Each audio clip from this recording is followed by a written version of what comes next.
On les trouve en bord de route ou en plein champ, surtout dans le sud du département. Ces ensembles mégalithiques sont les plus vieilles architectures en pierre connues de notre planète.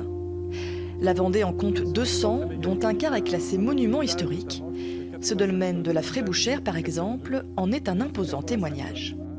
Il est tout à fait exceptionnel par la taille des dalles qui furent mises en œuvre, plus que par son état de conservation, et plus que par la quantité d'informations dont nous disposons à son égard pour tenter de reconstituer tant la vie que les croyances ou ce que l'on peut savoir des populations du passé qui l'ont édifié.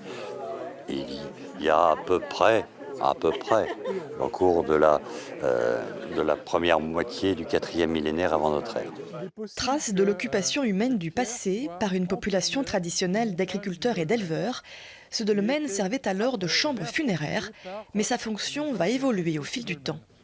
Chris Scarr est venu exprès de Grande-Bretagne pour étudier le patrimoine mégalithique vendéen.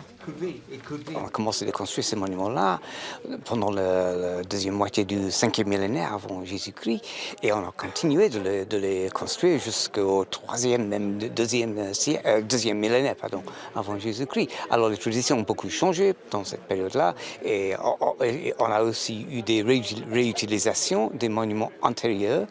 Et voilà, il y a beaucoup de variétés, beaucoup de questions intéressantes qui se posent. D'autres sites remarquables sont à découvrir, comme ce menhir, le plus grand de Vendée, qui lui vaut le surnom de roi des menhirs.